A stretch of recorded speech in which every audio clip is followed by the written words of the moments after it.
Desligue o ruído e conecte-se aos factos. Temos 10 estadias num dos hotéis de luxo Alma Lusa na Comporta. 2 adultos, 2 noites. Assine hoje o Observador com até 58% de desconto e habilite-se a ganhar. Tudo em observador.pt. A quantidade de teóricos da conspiração é muito maior do que nós estamos à espera. São Exatamente. Os nossos avós, vizinhos, primos, são Exato. os nossos médicos. É extraordinário. E, acima de tudo, e esse é o meu grande argumento... Isto é para os céticos e para os conspiradores, isto é para todos. Exatamente. Por isso é que eu quero que seja para os céticos e para quem é mais paranoico. Podemos ser todos nós.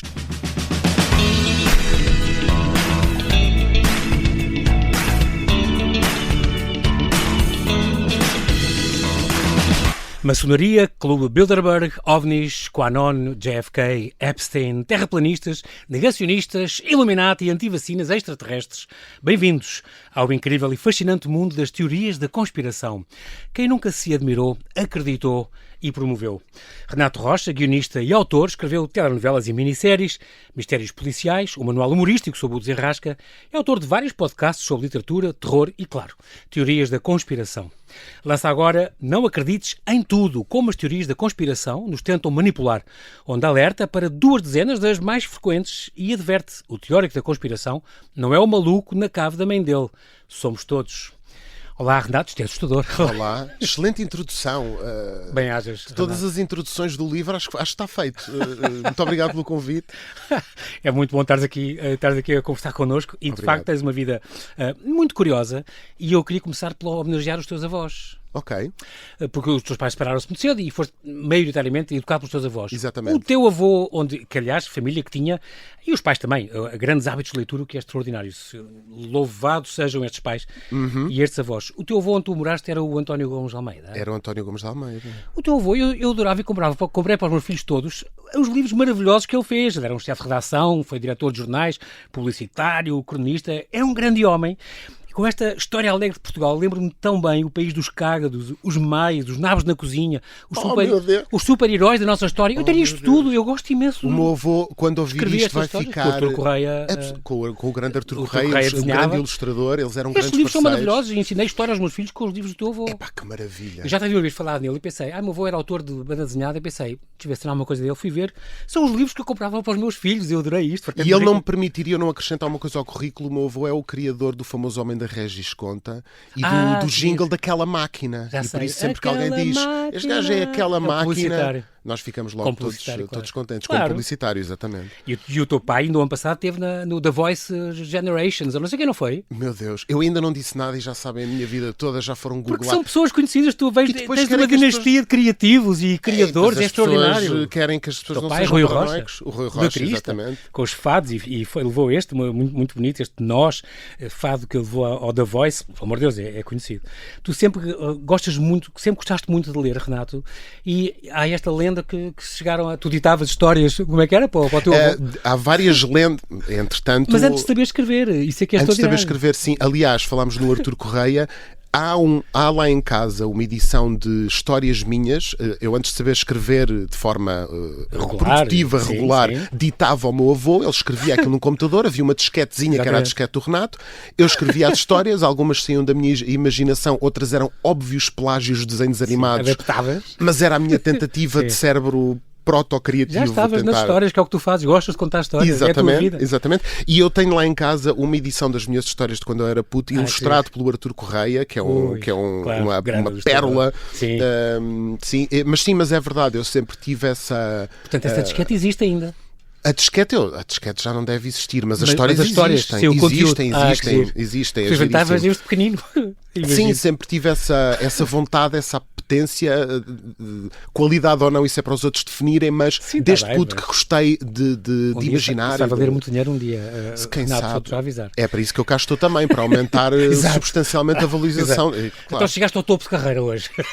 Cheguei ao topo, a partir daqui é tudo para baixo. Muito bem, a escrita e a leitura, claro, a tua adolescência foi passada com os teus avós, desenvolveste o gosto grande pela escrita e pela leitura, e lias o Saramago e o Stephen King e tudo e mais alguma coisa, os policiais, e tens uma coisa que eu também tenho, que é as livrarias, a paixão por livrarias, os alfarrabistas, os livros em segunda mão, eu também adoro, e acontece o mesmo que a mim, quando vou passear com amigas, com amigos, com quem seja, de repente há uma livraria, eles já sabem, pronto, o João Paulo vai ficar aqui uma hora, meia hora, e eu entro e desapareço ali no meio pelas estantes, vou ver coisas, e acontece o mesmo, os teus amigos já se queixam de... É um flagelo social e eu vitimizo os meus conhecidos com isso. A minha namorada, os meus amigos já sabem que venda de livrinhos, quanto mais baratos e mais banhosos, aquela alfarrabista mesmo com o caixote à porta. Das estações. Sim, das estações. Das ruas. Porque aí encontra-se verdadeiras pérolas, encontra-se coisas mesmo muito boas, mesmo muito interessantes. Há o como criar gado bovino e não sei o quê, mas depois há pequeninas pérolas, ou da banda desenhada, ou da historiografia, ou da ficção, e eu acho que é até mais divertido a caça ao livro do que efetivamente caça ao livro interessante, é um dos teus hobbies. Claro, completamente. Não é para ler, gente. Não é para ler logo. Mas temos, e folheia, e é extraordinário. Claro. Tu é engraçado porque tu foste para Ciências e Tecnologias e depois mudaste para António Arroio. Claro, a escola dos artistas, a escola dos criativos, obviamente. Estudaste audiovisuais, então, porque o teu objetivo era o conservatório, era cinema e teatro. Sim. Mas já na parte da escrita, tu já na parte guionista. da escrita. Eu é muito curioso. sempre soube que queria escrever, tinha que descobrir como. E houve uma altura em que descobri que havia uma profissão na qual nos transferiam dinheiro para a conta para nós escrevermos filmes e séries para e coisas. Televisão, novelas. Exatamente. E pensei, vou para a escola de cinema, lá fui. E aí guinei à força, depois de muito apoio da família e de algumas conversas também. Foi ali na altura da Troika, aquela altura obsessiva com os exames e com a profissionalização e o que é que eu vou fazer, qual é que vai ser a minha profissão. As revistas publicavam aqueles artigos tipo as profissões do futuro. Umas estavam certas, outras estavam todas erradas. Claro. E havia muito a minha geração sentiu muito este stress de se eu não tiver uma boa nota neste exame, não vou para a faculdade, que não vou ter mestrado, não vou ter trabalho, vou morrer, toda a minha família sem abrigo, completamente. E eu felizmente tive uma família que me apoiou e tive lata suficiente para também me aventurar e dizer, olha, se é para ser desempregado, prefiro ser desempregado na área que me apaixona do que ser desempregado numa área que me dá vontade de cortar os pulsos. Portanto, lá fui eu parar a António Arroio, sim. Então, e depois foste para cinema, licenciaste em ramo argumento. Eu acho extraordinário e gosto sempre de falar disso e falar-me desta profissão e do ser guionista, porque acho que é uma classe, digamos assim, muito maltratada. As pessoas não falam disso. As pessoas têm noção que normalmente é o realizador que escreve os filmes e, portanto, não passa sequer por... Ou que os atores dizem aquilo no set sozinhos. Exatamente. Portanto, é o nível da abstração. Dão-lhes um briefing, eles depois inventam e fica muito bem. Exatamente. Esta noção de que há um indivíduo ou um grupo de indivíduos, ou indivíduas, claro, que estão nos bastidores a escrever, a inventar as histórias, e não é só os diálogos, estão a criar as personagens, a criar os enredos, a tratar da questão do ritmo e do subtexto e todas essas dinâmicas. Isso não está muito presente no imaginário público e por isso é uma profissão bastante invisível. Exatamente. E é pena porque eu garanto que a vossa série favorita, a vossa novela favorita, o vosso filme favorito foi escrito por alguém. Claro. Se forem ver a filmografia, escreveram outras coisas interessantíssimas também e há muita gente que repete frases de filmes ou de novelas ou personagens que ficaram no imaginário popular que foram escritas por alguém. Exatamente. E o ator fica associado, e bem, mas houve um porque é o que dá a cara, não é? É o que dá a cara. Alguém, se não houvesse esse guionista, ele não teria dito aquilo, exatamente, não é? Exatamente. É muito importante. E tu és uma pessoa inteligente, como se vê, aliás, lendo as tuas coisas e pelos teus trabalhos que tens tido, a tua carreira, tão novo e já com coisas fantásticas que tu já fizeste. Ai, tão novo, que bom! Sim, podia ser teu avô, outro avô, podia ser o irmão do António Breira. O que eu estou a dizer é que tu, apesar de já teres uma carreira bastante firmada, e és bom aluno, de certeza, porque já estavas no final do terceiro ano da licenciatura e já estavas a estagiar, o Artur Ribeiro convidou-te logo para estagiar com ele para escrever o Belmonte. Tu participaste nisso? Sim, eu participei. E não tinhas acabado o curso. Na verdade, ele pseudo-convidou-me. O que aconteceu é que uma amiga minha já estava a estagiar com ele e ela disse, pá, vai falar com o Artur, com o professor. E eu lá fui com o professor Artur e disse, professor Artur e tal, seria possível. Ele já me tinha dado algumas cadeiras de escrita para televisão, ele já tinha lido coisas que eu tinha escrito, percebi que nos dávamos bem em termos... Mas se não gostasse de não te convidar? Não, claro, obviamente. E ele deu-me essa enorme enorme oportunidade. Portanto, eu lembro perfeitamente do Belmonte, que foi uma novela... Teve nomeada nos Emmys. Teve nomeada para um Emmy. Nada mal para estágio de quem acabou de... Best Screenwriter estagiário in Portugal. Era tão bom, não era? Não, lembro-me perfeitamente dessa noite. Depois perdemos, fiquei danado e tal. Mas não há problema nenhum. Os americanos não percebem nada dessas coisas. Mas foi uma ótima... Eu lembro-me perfeitamente de estar na escola de cinema em aulas particularmente chatas e estar a escrever o episódio em determinado dia e a pensar, pronto, eu já estou fora daqui, não é? Qual é a sensação de depois veres essa cena na televisão, vê-la já feita e pronto, e as pessoas verem em casa, ou veres em casa uma cena, olha, este fui eu que inventei. A primeira vez que isso aconteceu foi estranhíssimo. Porquê? Até porque eu inicialmente ia fazer mais trabalho, digamos, burocrático de... Sim, e servir cafés Não, servir cafés nem tanto, mas ia fazer índices de cenas, ia fazer algumas coisas, ia, se possível, escrever algumas cenas, mas 2 ou 3 dias antes de eu começar o meu estágio, o Arthur, quando o telefone ligou-me e disse-me assim, olha, eu tenho aqui uma personagem que é a tua cara. E realmente era uma personagem muito interessante. Então eu entrei logo a matar, que foi... Eu entrei com uma personagem também nova a chegar àquele universo, entramos os dois de mão dada. Exato. E portanto, dali a uns meses, quando eu vi aquilo, eu pensei, que engraçado, eu escrevi isto no meu quarto e agora há pessoas que gastaram dezenas de milhares de euros para pôr isto e as pessoas estão a ver. E há milhares de pessoas, estão a ver, centenas de milhares. E amanhã vai haver outras cenas que eu escrevi e no dia seguinte também, e portanto foi uma sensação boa, não é? Foi a confirmação de que, claro que o verdadeiro prazer vem da escrita e de trabalhar em equipa e de criar e... Esse é o verdadeiro prazer, pelo menos para mim. Conceber as personagens, as situações. Claro, é fantástico. Mas obviamente que quando as pessoas reagem a determinada... Quando eu ouço as pessoas elogiar determinada cena, determinada personagem para a qual eu escrevi muito, é uma sensação muito gira, não é? Claro. Não sabem o meu nome. Não sabe, já me aconteceu estar num café a escrever e estar ao lado de um grupo de jovens. Eu na altura escrevia para o Massa Fresca, que era uma novela infantil-juvenil.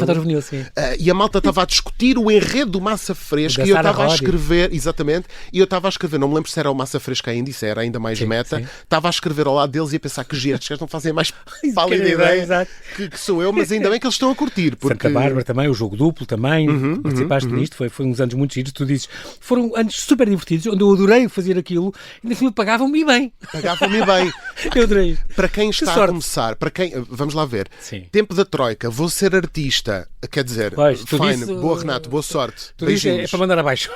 Saio, começo a trabalhar uma equipa porreiríssima. Também conta, aprendia todos os dias, o Artur Ribeiro, o Nuno Duarte, a Sara Lemonnier, a Joana Pereira da Silva. Conheci malta, depois entretanto juntou-se a nós a Maria João Vieira. Foi um período mesmo em que ficámos amigos, tínhamos esse grande prazer. E depois, ainda por cima, recebo. É uma loucura. É uma loucura. Eu não queria acreditar. Saíste depois de 2017, em 2017, foi um ano muito importante para ti, publicaste este Desenrasca-te, truques e soluções para as tragédias do dia-a-dia. Onde tiveste a sorte de trabalhar também com a Tamara Alves, que é uma grande moralista. E tu dizes, bem, o melhor que ela vê, o João Paulo vê o Batman a passar a ferro, que é a melhor ilustração. Foi uma ideia... Mas é um grande livro, um livro de humor, mas prático, um manual prático. Aquilo basicamente são life hacks trabalhadas com algum humor e depois... A editora na altura foi buscar... Ou antes faz uma década, Renato, como isto passa, como o tempo passa. Pois, por isso é que eu estava a dizer há bocado que ainda não sou novo, já sou velhíssimo, 10 anos é muito tempo. Escreveste com 6. Exato. E de repente tenho uma enorme artista plástica a fazer as ilustrações para o livro que incluem o Batman a passar a ferro ou o Benedict Cumberbatch com um palácio mental a sair do topo da cabeça e eu fiquei, o que é que se passa aqui? O livro como objeto artístico é lindíssimo e eu até brincava mesmo na altura e dizia às pessoas, olha, comprem pelas ilustrações, o texto não é muito importante, mas vale a pena as ilustrações. É uma pessoa organizada que nunca tem acidentes nem imprevistos? Na sua vida nada se entorna, nada se parte, nada é esquecido e nada é deixado ao acaso? Se a resposta é sim, então ou é um grande convencido ou é um aldrabão. E este livro é mesmo para si. Vê-se aí o vislumbre do guionista que vivia sozinho em casa, do artista meio nas nuvens, não é? Mas a ideia é muito boa. Este teste para detectar o coeficiente de desenrasque está lá mesmo no livro? Existe? Foi eu que inventei. Responde uma série de coisas e fica se é muito desenrascado ou pouco desenrascado. Exatamente. Eu achei que devia colocar alguma componente científica na coisa.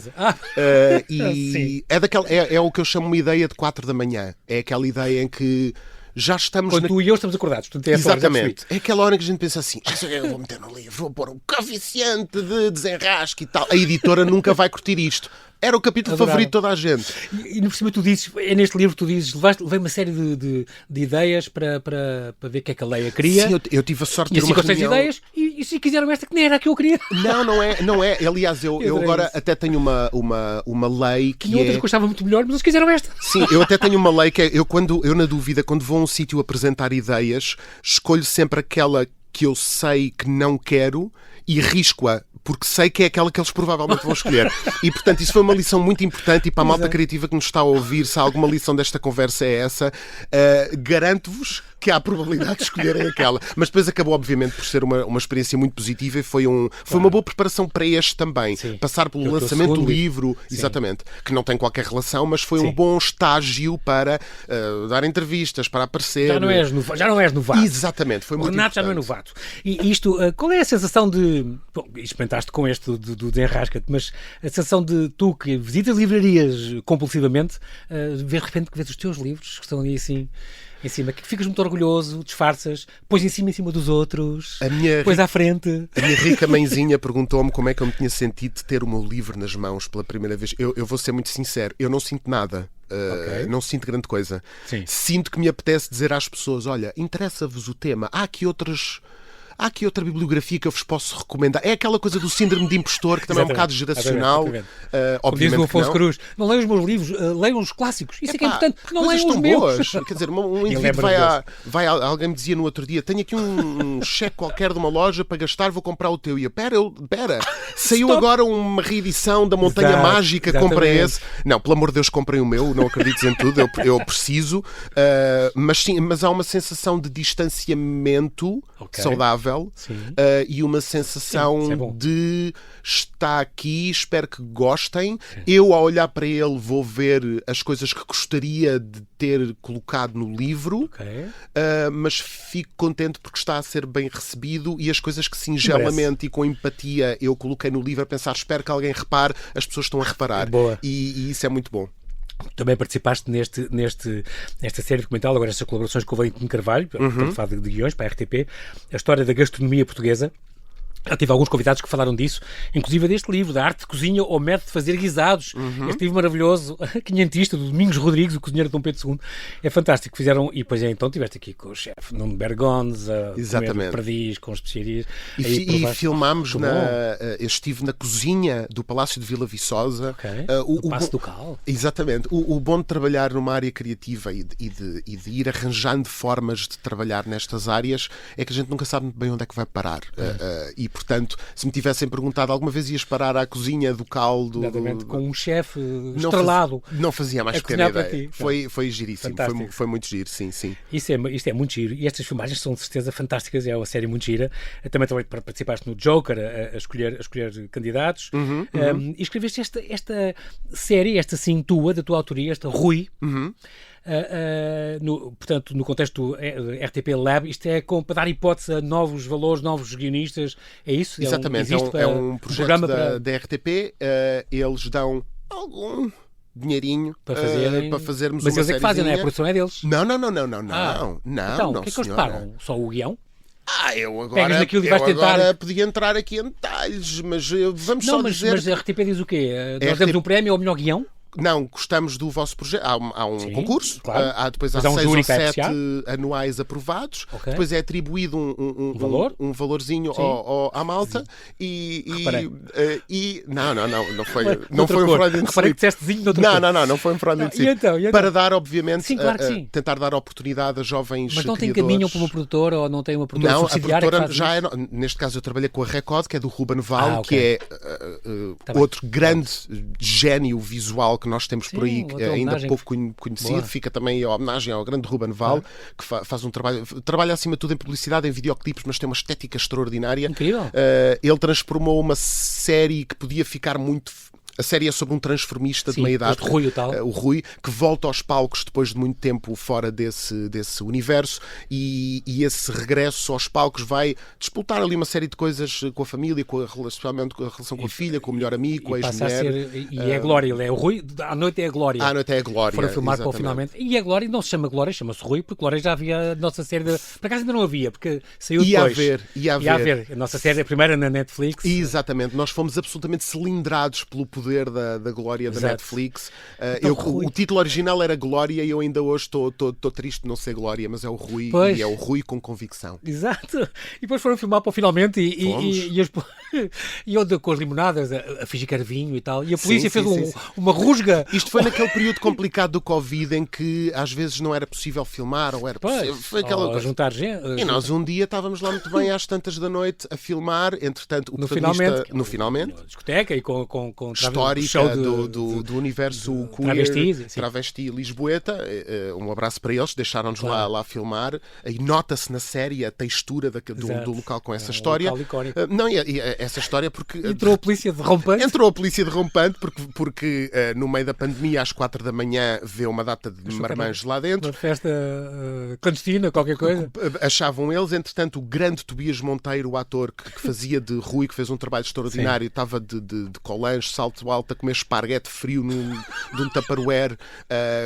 Eu acho que ele já tinha tirado a peruca, mas ainda estava com a maquilhagem. Portanto, eles olham para ali e dizem: o que é que para aqui vai? E nós lá conseguimos contextualizar. Isto é um projeto, uma série, com os projetores, as câmaras, tudo. No polícia foi desmascarado. Os polícias ao fim de 20 minutos. Travestis, Manel! Não. Eles obviamente conheciam o Finalmente, não estavam habituados a ver as pessoas ali naqueles preparos. Depois ainda por cima. De dia, não é? Devia ser durante o horário do dia. Não, era tardíssimo. Era num dia que o Finalmente estava fechado. Por isso aquilo devia estar fechado e eles entram lá para dentro e estão lá uma data de putos. Foi um daqueles. Lá está, é mais um daqueles momentos em que a gente pensa: como é que eu vim aqui parar na minha vida? Mas é uma excelente recordação. É fantástico. Muito bem, Renato Rocha, vamos fazer aqui um brevíssimo intervalo e já voltamos à conversa. Até já.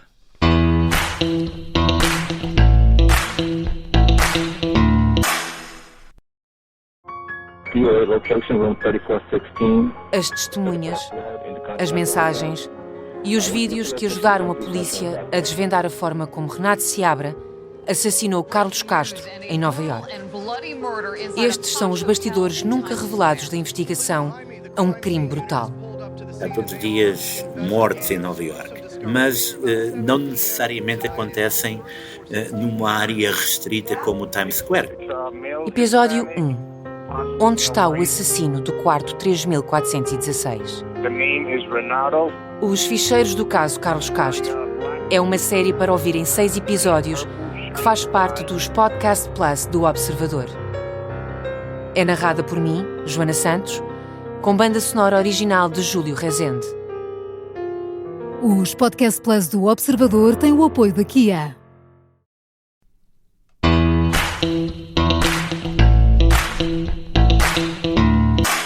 Estamos a conversar com o guionista e autor Renato Rocha. Ele é autor desde há 6 anos de um podcast sobre teorias da conspiração e lança agora o seu livro Não Acredites em Tudo, como as teorias da conspiração nos tentam manipular, onde nos alerta para 2 dezenas dessas teorias, assim das mais frequentes, talvez. Estamos a falar destas tuas filmagens que tu fizeste a propósito da tua série. Logo depois entras na rádio. Tinhas algum fascínio da rádio? E na Broá Podcast, onde trabalhas, tinhas algum fascínio pela rádio, Renato? Ou foi por acaso e por uma encomenda? Acabou por ser por acaso. Até teve uma grande vontade. Também foi ali para a altura da pandemia ainda, que a coisa estava um bocadinho tremida. Eu acabei por gravar muitos desses programas em casa. E foi por acaso e foi um alegre acaso, porque eu acabei por fazer uma rubrica semanal sobre literatura chamada Do que falamos quando falamos de livros, uma referência na Rádio Radar? Exatamente, na Rádio Radar, um programa de autor. Eles deixavam-me escolher os livros. Todos os episódios eram um livrinho, eu escolhia um livro. Sim, 3 minutos, 5 minutos, por volta disso falavas num livro, não era? Falava num livro. E o bom daquilo é que pude fugir do típico do que se faz com as coisas de literatura, que é mais a atualidade, os últimos, ou os clássicos, acaba de sair, ou que acaba de ser. Eu ia para as direções mais... Sim, Ricardo Adolfo. Sim. É extraordinário. Aristóteles e Alberto Pimenta. A parte da graça do programa era os ouvintes não fazerem a mais pálida. Muitos dos livros que eu compro nos caixotes dos alfarrabistas acabavam no programa. E era a minha maneira de partilhar um bocadinho o meu fascínio pela leitura e a minha curiosidade. O critério de ser as tuas preferências pessoais é extraordinário. Tens essa liberdade para fazer isso. Depois pediste para não falar da tua experiência camarária. Eu não vou falar sequer. E vou passar à frente. Junta de freguesia. Não, atenção. Não há aqui nenhuma coisa secreta. Não foi na Câmara, foi numa junta de freguesia. Na área da cultura e tal. Sim, exatamente. Mas isso era também, tu gostarias? Ou foi muito giro. Foi um acordar para o tentáculozinho do Estado mais próximo da população, em que lidamos com a senhora... A Dona Marília, o Sr. Afonso do restaurante. Sim, e foi um confirmar de uma série de preconceitos, o destruir de uma série de outros preconceitos, e foram 2 anos extraordinariamente interessantes. Já estavas a treinar para as teorias da conspiração, portanto. Na altura, quando eu saía da junta e ia para casa... Já há 3 anos tinhas o podcast, isto foi em 2020... Não, 21. 21 ou 23. Já tinha. Tinha começado em 2020, claro. Já tinha. Pronto, muito bem. Depois tiveste estes podcasts, nomeadamente sobre história, por exemplo, que tiveste, e este Oniroscópio, isto tem a ver com... É um podcast de terror, mas interativo. O que é que se quer dizer? Exatamente. Isto tudo no contexto da Bruá. É by demand ou o quê? No fundo, a Bruá é uma empresa independente e por isso tem a possibilidade de fazer... trabalha com clientes externos, mas também tem a possibilidade de experimentar coisas um bocadinho diferentes. Formatos diferentes. O Oniroscópio, em particular, foi uma aposta nossa muito diferente. É um podcast narrativo, é um podcast de ficção, é um podcast com uma enorme sonoplastia imersiva, é um podcast de terror. E é um podcast em hipertexto, ou seja, a pessoa ouve um episódio e no fim tem uma escolha. Se queres abrir a porta, vai para o episódio 3, se queres entrar no buraco, vai para o episódio 5. E portanto há uma árvore de decisão e a pessoa pode ouvir várias vezes o podcast e ir por caminhos diferentes. Por caminhos completamente diferentes. Explica-me o nome, o Oniroscópio, porquê? A palavra não existe, segundo o que eu consegui perceber, foi eu que inventei. Não fui pesquisar. Oniroscópio porque um dos conceitos presentes aquilo junta muito o universo David Lynch, Matrix, Lovecraft, tudo o que é terror e ficção científica está lá mais ou menos misturado a ecos destes interesses todos.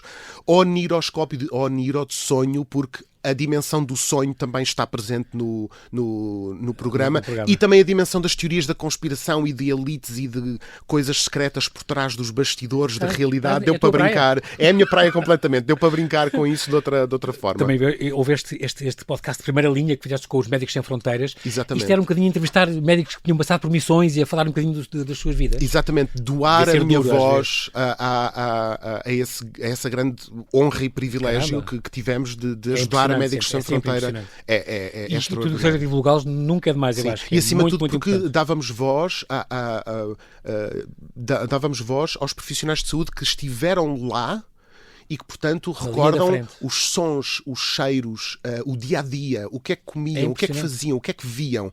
Que dificuldades tiveram, que desafios, que surpresas. É incrível. E, portanto, vamos da abstração muito para o concreto. E, portanto, são sempre conversas extraordinárias onde eu aprendo imenso, onde me sinto... A nível humano, sinto-me muito tonto. Continua a fazer de vez em quando, ou já não? Neste momento, a MSF, o Primeira Linha está parado neste momento, mas ainda há muitos... Quem quiser ir ouvir vale muito a pena, porque a Médicos Sem Fronteiras é uma organização extraordinária. E o programa funcionou muito bem e tem convidados muito interessantes. Boa. E vão ouvir a minha vozinha lá a tentar guiar as conversas da melhor forma. Muito giro e muito importante este trabalho, quero louvar isso. Muito obrigado. Também combinei que não ia falar sobre as danças de salão e que foi que entraste para impressionar a tua namorada e eu adorei isto. Meu Deus, que curva, agora fui surpreendido, admito, da Médicos Sem Fronteiras para aliviar o ambiente. Para aliviar o ambiente. Mas de facto, tu fizeste à série, tu deste aulas Dei aulas. Aliás, ganhaste o teu primeiro oficial de trabalho, digamos. Eu nunca tive o típico trabalho do call center e tal, eu nunca o tive porque eu dava aulas de danças de salão ao fim de semana. Eu saía da escola de cinema e enquanto os meus amigos iam para a Cinemateca ver o Pasolini, eu ia dar aulas de chá para o clube recreativo, não sei o quê, e se algum dos meus ex-alunos me tiver a ouvir, um grande abraço e um grande beijinho, tenho saudades de todos vocês. E treinavas as raparigas para as valsas dos casamentos? Também fiz fiz alguns casamentos, fiz não só a dançar, mas acima de tudo a coreografar. Os noivos vinham, tinham uma proposta de uma música, tinham uma proposta de um estilo de dança, ensinávamos lá umas coisinhas, sim, também. Qual era a tua especialidade? Tinhas alguma que gostes muito? Ai, Jesus Step. Aquilo eram 10 ainda por cima, as danças de salão são muitas. Eu era mais de clássicas. Clássicas são mais valsas e coisas assim. São mais geométricas, são mais... O meu cérebro científico entendia-as melhor, mas o samba é extraordinário. Gostas imenso? Gosto imenso. Como estilo de dança, um samba dançado pelos melhores pares do mundo é uma explosão de estética e de energia. E de precisão também, quem sabe ver, porque estamos a falar de artistas de alta competição. Sim. Não só desportistas, como artistas também. Portanto, não há cá improvisos. Não. Nenhum. Há uma coisa muito bonita, tu viveste em Madrid também uns tempos, 6 meses, e não há muito tempo foste ao Senegal. Porquê? Fui. Curiosidade pura, ou tinhas alguma visita combinada ou algum trabalho? Como aparentemente tanta coisa na minha vida foi um bocado acidente. Ninguém vai ao Senegal. Eu também fui por acidente. Estava na Gâmbia e fui ao Senegal. Perfeito. Mas é lindo porque adorei, porque fiz uma visita a um parque de animais. Então eu perguntei-lhes girafas, olha, umas girafas, quantas é que têm cá? Umas 5 ou 6. Foi a Bandia? Acho que sim. Eu tive lá também. Mas quantas... E rinocerontes ao lado deles. Exatamente. Eles assim, mas quantas girafas? Eles assim, ou 5 ou nenhuma. Eu, desculpe, 5 ou nenhuma? Sim, é porque nós estamos abertos para outros parques. Às vezes elas vêm. Há dias em que temos cá muitas girafas, outros dias não há nenhum. É verdade. Não, e o Senegal tem toda uma rede de parques, uns públicos, outros privados. É assim uma coisa... Mas a minha mãe tem uma grande amiga lá a trabalhar e eu tive a oportunidade. Ela queres fazer uma viagem de mãe e filho? Vamos ao Senegal. E eu, caralho, tenho que ir confirmar no mapa onde é que é o Senegal. Quer dizer, já ouvi falar, mas não falas francês. Devias ter je ne parle pas français. Croissant, dossier. Estiveste em Gorée, que é património mundial, a ilha Gorée, dos escravos. extraordinário. Um sítio que devia ser obrigatório. Sim. E é bom para aprender também isso. Também tem toda a razão. Para quem nos está a ouvir e nunca ouviu falar de Gorée, era o último ponto onde ficavam os escravos negros antes de irem para as Américas, para a Jamaica, para a Flórida. Nós estivemos lá desde 1444, é o epicentro deste negócio de escravos. Durante séculos, pronto. Sim. E ainda está lá a esquadra de polícia de Gorée, à porta da qual eu estive a dialogar com polícia, tem lá uma placa a dizer neste sítio foi construído o primeiro edifício em Gorée por portugueses em 1444 e era uma pequenina capela. E ainda está lá, eles mantiveram essa memória. E é património mundial, atenção, é importante por toda a história que... Além de que é um sítio lindíssimo. É um sítio lindíssimo, um sítio de profundo horror. Na África subsaariana a primeira vez e lembro-me de os céus, o entardecer. É uma coisa que a gente não ouve falar, mas o estar e a ver e assistir àquilo e estar mergulhado naquilo marcou-me imenso. Eu assim, uau, com isto existe. E eu gosto tanto de passear pelo campo e às vezes não há nuvens e há boa visibilidade à noite. Tudo. Não, mas aquele entardecer é uma coisa de facto mágica em África. É lindo. Muito bem, em 2020 estamos então, este podcast quinzenal, começa este Teorias da Conspiração, da Bruá. Falas das paranoias da atualidade.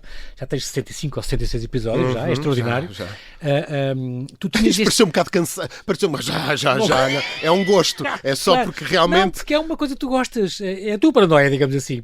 Tu já colecionavas isto. Tu tens um placar atrás de ti onde vais pondo. Tenho à minha frente, tenho a famosa a lista, que já tem uma maiúscula, um L maiúsculo na minha cabeça. Não tens coisas. Tenho as ideias, tenho as coisas que vou reparando, vou pondo. Quanon, exatamente. Sim. Já tinhas este hobby de colecionar estas coisas estranhas e agora vou pegar nesta e nesta. Na verdade, mais ou menos, o que acabou por acontecer foi que quando eu falei com o Luís Sousa e com a Rita Cabrita da Bruá, eles perguntaram, bora fazer um podcast, o que é que te interessa? E eu na altura estava interessado em teorias da conspiração. Eu pensei, isto é a desculpa perfeita para eu estar até às tantas a ler sobre reptilianos humanoides, mas tornar isto... Tenho que fazer o podcast, rentabiliza a coisa, não é? E portanto acabou por se juntar a fome à vontade de comer e transformei em escrita e em criatividade e num programa uma coisa que já era um gosto meu. Exatamente. Esta teoria dos reptilianos humanoides do David Icke, que nos últimos 30 anos, um grande teórico, é talvez a mais absurda de todas que eu li e que mais te fascina. É incrível. Portanto, o que é que este homem defende? Terá sido esta primeiro disseste, não, isto é uma coisa fascinante, eu tenho que me informar sobre isto. Foste ouvir conferências de 7 horas, pelo amor de Deus. Foi. Portanto, o que é que este homem ainda defende que estas personalidades de topo são de outra dimensão? São literalmente reptilianos humanoides. Já avatares, são coisas com 2 metros e meio. 2 metros e meio, sensivelmente, com caudas, com línguas bifurcadas, têm uma espécie de máscara. Mascaram-se. O nosso mundo, na verdade, não existe, é uma projeção holográfica, como no filme da Matrix, produzido pela nossa Lua, que é uma espécie de antena. Isto parece tudo, ok, isto vai fazer. Isto depois faz sentido. E realmente os reptilianos são, desde há milhares de anos, anos, as elites são os Rothschild, são os Rockefellers, são as linhagens dinásticas, os Obamas, os Bush, essas dinastias todas, exatamente, são todos reptilianos. E mandam em nós, com filmes, com coisas, seduzem-nos. Manobram-nos, porque isto depois, o David Icke é um autor muito interessante, porque ele vem do universo New Age, ali do final dos anos 70, início dos anos 80, as coisas das energias quânticas e do nós somos a consciência infinita do universo e etc. E ele começa a misturar isso com paranoias antimaçónicas, antissemitas e com os protocolos dos sábios de Sião e produz uma teoria da conspiração que não só é uma teoria alternativa para a história do mundo toda, como é também um sistema de crença espiritual. Ele acredita que nós somos mantidos a níveis de baixa energia por estes reptilianos porque eles alimentam-se destas... Da nossa baixa energia. Daí os químicos na água, a comida sem qualidade, os filmes violentos, as doenças, as guerras, as revoluções, o 11 de setembro, a morte da princesa Diana, por exemplo, de que eu falo no livro também um bocadinho, foi um sacrifício humano a nível global que provocasse de facto uma onda de choque negativa na onda energética e de facto baixou muito a vibração no mundo inteiro. Baixou muito a vibração, sim. Portanto, essa foi uma teoria que eu, quando percebi que havia pessoas que realmente acreditavam nisso, eu diria que foi a primeira vez que eu não só fiquei fascinado pelas teorias da conspiração como histórias por si só, e quem acredita e as defende como personagens interessantes, mas também a teoria da conspiração como categoria de coisa, ou seja, o que é esta coisa a que nós chamamos teoria da conspiração, que se expressa de várias maneiras, que pessoas tão diferentes ao longo da história acreditaram? É transversal, desde os romanos. Super transversal, desde os romanos. E estamos a falar e eu gosto sempre de desmistificar a ideia de que os teóricos da conspiração são os famosos chalupas, são os malucos que vivem na casa das mães, como estávamos a dizer há pouco. O livro inclui teóricos da conspiração. Exatamente. Há reis, há chefes de Estado, jornalistas, arquitetos, jesuítas, como tu dizes, jesuítas. Padres jesuítas, o Abade Barruel, o pai da primeira grande teoria da conspiração sobre os Illuminati e sobre a maçonaria, que supostamente, segundo ele, essa malta toda juntou-se para provocar a Revolução Francesa e é daí que começam muitas das paranoias com a maçonaria. E, portanto, eu queria perceber que mecanismos é que eram comuns a todas estas teorias da conspiração, se existiam sequer, e porque é que elas eram tão prevalentes, e porque é que elas iam beber a tantos, desde a ida à Lua até à morte da princesa Diana, até ao antissemitismo. A história do antissemitismo é a história das teorias da conspiração e vice-versa. A ideia desta culpa coletiva de haver uma elite que pertence a uma determinada nacionalidade, etnia ou religião que nos controla e que nos quer manobrar e que é atual hoje, quando abrimos o noticiário, e era atual há 300 anos. Eu estava a pensar nisso, Renato. O timing é extraordinário. Não podias ter escolhido melhor timing para lançar isto. Nós vivemos no mundo, então não era Trump, então agora. Epstein é o último que tens aqui, de facto está a dar agora. Foi um acidente histórico. E também foi fantástico, tu falas disto. Sim, o programa ter aparecido e o livro aparecer agora, quando a teoria da conspiração, especialmente não há coincidências. Não há coincidência nenhuma. Eu não sou pago, eu gostaria antes de mais declarar que eu não sou pago pelos Illuminati para estar aqui, nada disso. Os Illuminati, tu explicas muito bem, duraram 8 anos, foi naquela altura, logo antes da Revolução. É verdade, é verdade. Dos maçons, e foi fundado por aquele senhor que tu vais dizer o nome. O Adam Weishaupt. Eu sei que tu adoras dizer este nome. Adoro. Sempre que tenho a oportunidade a um microfone já disseste ao observador. Este é extraordinário. Atenção, eu também vou fazer este disclaimer que tu gostas muito que se faça, que é, este livro não é o podcast. Os episódios do podcast não estão neste livro, ipsis verbis. Mas isto é, claro, é filho indireto do teu podcast. Nasceu em 2020. Sim. Agora em 26 sai então um livro com as coisas revistas e aumentadas, para texto do livro. A premissa do livro é exatamente como as teorias da conspiração nos tentam manipular. Ou seja, que erros de raciocínio, fenómenos mentais, a forma como nós interagimos com o mundo, como captamos informação, como pensamos sobre as coisas, como é que esses vários mecanismos nos levam a acreditar em teorias da conspiração. Mas e acabas muito bem com vou dar alguns truques para as pessoas não se deixarem enganar tanto. Sim. Faça uma diversificação da vossa dieta, do que vocês bebem, dieta informativa. Sim. Ser cético em relação ao seu próprio ceticismo. É melhor 10 especialistas do que só um. Exatamente. Dás imensas dicas muito boas no fim, que é muito giro. Obrigado. Para não cair nessa... É verdade. Por outro lado, vês o lado lá. Também tento não ter... Eu gostava que o livro fosse... Estamos todos aqui. Estamos todos aqui. E eu espero que dois tipos de leitores estejam. Primeiro, aquele que acredita em teorias da conspiração e está a pensar, Renato, mais uma pessoa a gozar com... Não, tu estás em jantar, às vezes, certeza que isto acontece, e de repente a rir das teorias do Qanon, não sei o que, e de repente alguém diz, espera lá, Renato, essa é verdade. Essa acontece-me constantemente. Renato, já ouviste aquela do então e a outra? E depois diz, e eu assim, então por exemplo, olha, com o 11 de setembro, não, mas calma. O 11 de setembro foi, não é? Renato, não foram uma coisa, um ataque do foi uma demolição, islâmico, foi uma demolição controlada. Renato, tu certamente já leste os documentos que portanto, a quantidade de teóricos da conspiração é muito maior do que nós estamos à espera. São os nossos avós, vizinhos, primos, são os nossos médicos. E, acima de tudo, e esse é o meu grande argumento... Isto é para os céticos e para os conspiradores, é para todos. Exatamente, por isso é que eu quero que seja para os céticos e para quem é mais paranoico. Podemos ser todos nós. E, se é para acreditar numa teoria da conspiração, acho que as pessoas ganham em conhecer a história dessas teorias da conspiração e ganham em acreditar por bons motivos. Exatamente. Eu consigo respeitar um teórico da conspiração que acredita por bons motivos e não porque foi enganado ou porque leu uma má fonte ou quer que seja. Consigo respeitar isso. Da mesma forma, consigo respeitar um cético também na perspectiva em que ele ouve e conhece estas histórias e entende que isto não é um fenómeno tão isolado como parece. Exatamente, é extraordinário. E depois tu tiveste de selecionar isto. Há bocado, quando entraste aqui no Observador, eu disse logo, olha, espero muitas, porque eu gostava de ver não acredites em tudo, 2, e tu tens material para muitas, se quiseres, não tens? Aqui tens mais ou menos 18, grosso modo, que tu ressalvaste e tu tiraste e protegeste, e falaste e divulgaste. Mas tens de certeza, o teu quadro à tua frente continua com imensas, ainda que ainda estão a verde. Há imensas que não estão no podcast, desde coisas mais recentes como coisas mais antigas. É impossível fazer um livro que esgote o tema das teorias da conspiração, porque há milhões de variações diferentes. Espero que venha aí e fico muito à espera disso. O nosso tempo, entretanto, voou, não deu para falar muitas coisas, mas tens sobre Atlântida, as antivacinas, é muito importante. É porque há umas que acho que são inócuas e há outras que não. Estas antivacinas, por exemplo, é daquelas... Há doenças que estão a voltar e estavam já erradicadas por causa das pessoas não acreditarem no sarampo e assim, porque... as pessoas não acreditavam.